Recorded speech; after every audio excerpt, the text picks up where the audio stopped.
Bonjour, bienvenue les followers de Scribline, de Facebook et de YouTube. Aujourd'hui, on va parler d'un verbe qui est très spécifique, peut-être le verbe le plus spécifique de la langue française, c'est le verbe être. Alors on m'a demandé cette vidéo justement parce que il y a certaines confusions quelquefois dans l'utilisation de ce verbe, parce que ce verbe il a un sens propre, mais il a aussi un sens d'auxiliaire, il est aussi utilisé dans certaines expressions où il perd un petit peu son sens d'origine. Donc on va voir un petit peu comment tout cela fonctionne avec ce verbe. Alors je voudrais d'abord rappeler au niveau du participe passé, donc de l'utilisation du passé composé ou des temps composés en général, que le verbe être n'est pas un verbe de mouvement, de déplacement. Donc, il se conjuguera avec l'auxiliaire avoir, ok. Et on a le participe passé qui est été. Je note bien qu'il est bien avec T et double accent aigu. Voilà, ça c'est le passé composé du verbe être, pur, utilisé comme ça. J'ai été malade hier, j'ai été malade. Voilà, c'est l'utilisation du verbe être avec un adjectif. Ça va être une des utilisations que nous allons voir. Alors, je vais voir cette utilisation de ce verbe. Et puis, je vais développer ici au niveau du point numéro 6 parce qu'il y a plusieurs petites choses à voir. Alors, je commence avec le numéro 1. Tout d'abord, ça, vous apprenez ça en débutant. Le verbe être, comme le verbe s'appeler, peut être utilisé pour annoncer son nom ou son prénom. Je suis Céline Pastor, etc. Ça, c'est simple, pas de problème. Je peux aussi l'utiliser avec la profession. Alors attention, sans l'utilisation de l'article. C'est-à-dire, je ne dis pas je suis un professeur, mais je vais dire je suis professeur.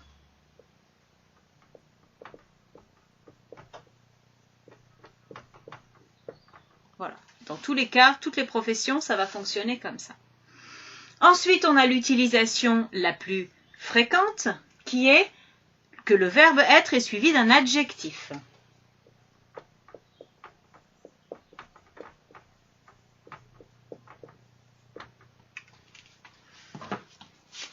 Ok, ça, c'est une utilisation centrale. Alors, qu'est-ce que c'est un adjectif ? Un adjectif, c'est un mot qui va qualifier un nom et qui va prendre son pluriel ou son féminin, ou les deux, féminin, pluriel, quelquefois. Voilà. Vous connaissez les adjectifs les plus fréquents, mais les adjectifs peuvent être aussi construits à partir de verbes.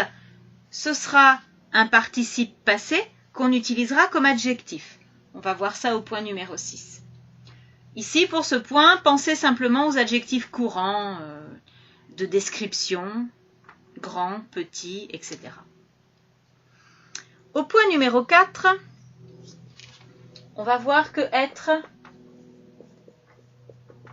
s'utilise suivi d'un lieu avec une préposition de lieu. Pour indiquer sa position.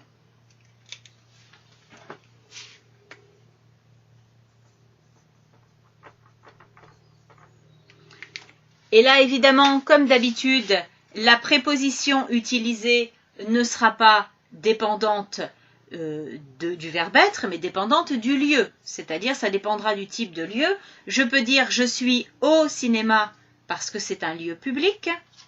Prends l'exemple.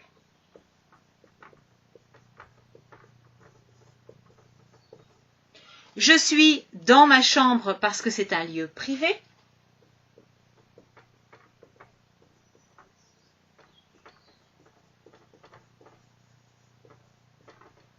Et également tous les autres types de positions. Je suis sûr, je suis à côté, je suis près de, etc., etc. Ok. Ok, voilà, pour les prépositions, donc qui indiquent bien, je le souligne bien, la position. la position dans un lieu. Je suis sur ce point-là, à cet endroit-là précisément.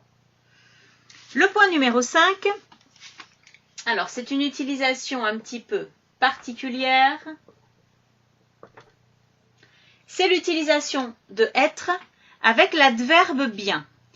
Alors, le verbe être a la particularité d'être suivi des adjectifs, comparativement aux autres verbes qui, eux, sont suivis d'un adverbe. Les adverbes courts ou les adverbes avec ment, M-E-N-T.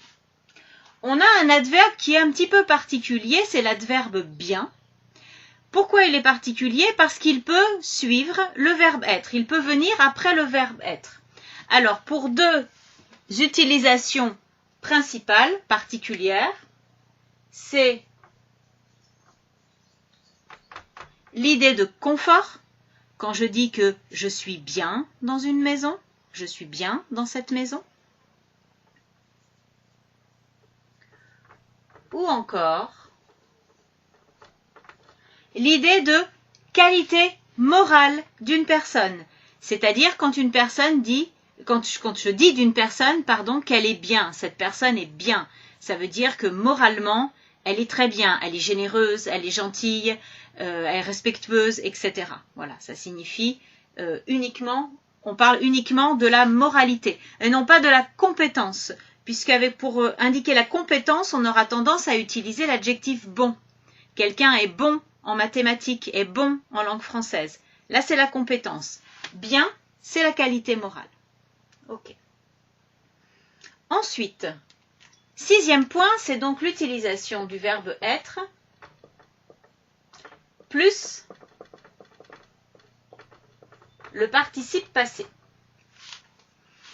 Alors, ce participe passé, on va pouvoir l'utiliser pour faire 3 choses exactement. Tout d'abord, on va construire le passé composé.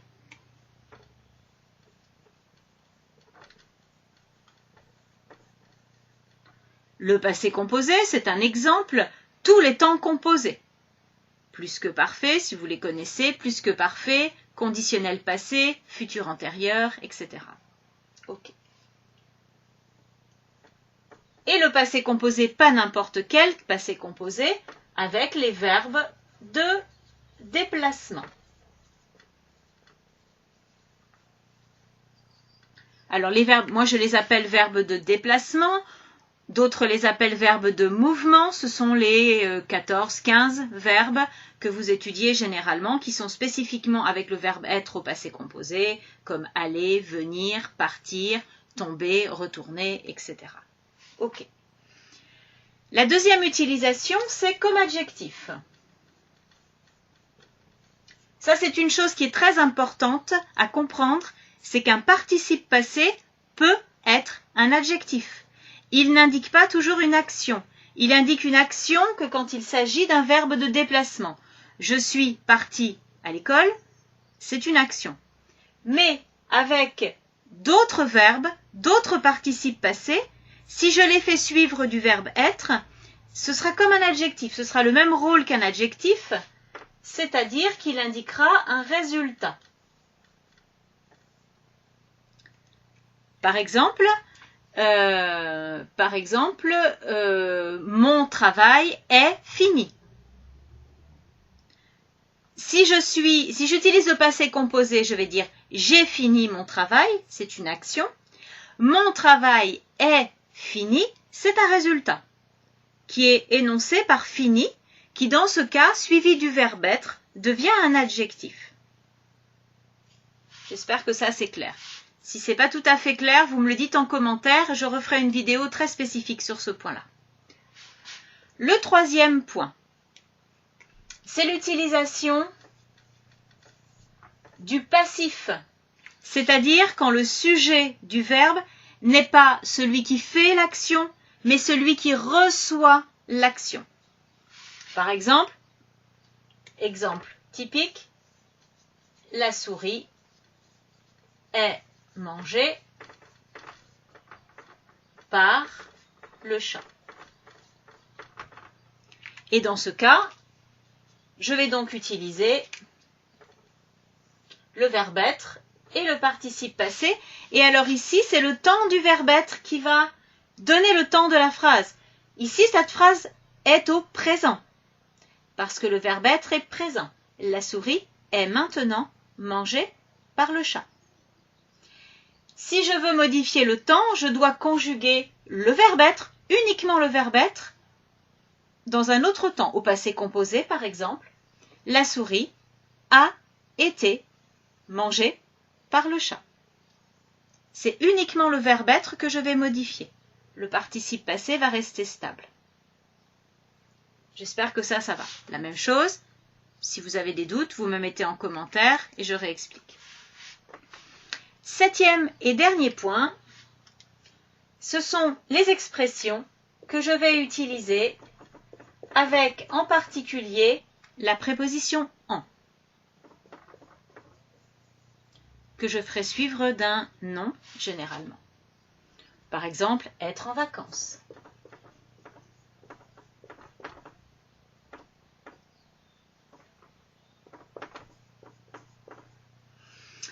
Être en retard. Toutes les expressions de temps. Être en avance, être en retard, etc. Voilà. Alors, il y a quelques autres expressions avec d'autres prépositions. Bon, je ne vais pas rentrer dans les détails, mais la préposition en est la plus fréquente. Après, on a aussi être à l'heure, par exemple. Là, ce ne sera pas la préposition en, mais la préposition à.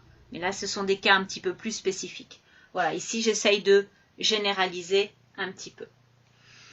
Je reprends tout ça avec vous. Utilisation de être avec le nom et le prénom, avec la profession sans article, avec un adjectif qualificatif courant, avec un lieu avec une préposition pour indiquer la position, avec l'adverbe bien pour indiquer ou le confort ou la qualité morale d'une personne, avec un participe passé pour conjuguer le passé composé des verbes de déplacement, pour devenir un adjectif qui indiquera un résultat, ou pour construire la forme passive, le passif, quand le sujet du verbe, c'est celui qui reçoit l'action et qui ne la fait pas. Dernier point, quand on a le verbe être, avec en général la préposition en, ça peut être d'autres prépositions, suivi d'un nom. Je vous laisse regarder le tableau 2 minutes.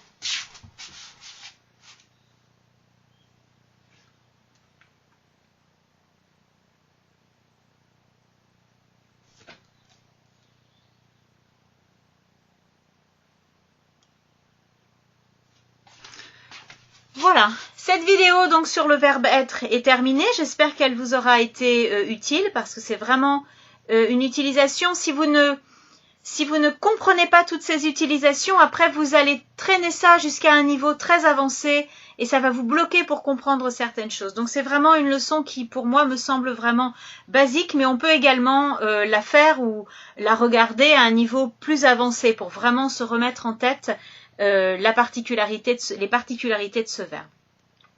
Donc si vous avez des questions, s'il y a des choses que vous n'avez pas compris, s'il y avait des points qui vous semblent plus obscurs, n'hésitez pas à mettre des commentaires, j'y répondrai et au besoin, je referai une vidéo sur un des points plus spécifiquement pour que tout cela soit véritablement clair pour vous. Je vous souhaite une bonne continuation dans votre travail de français et je vous dis à très bientôt pour une autre vidéo. Au revoir.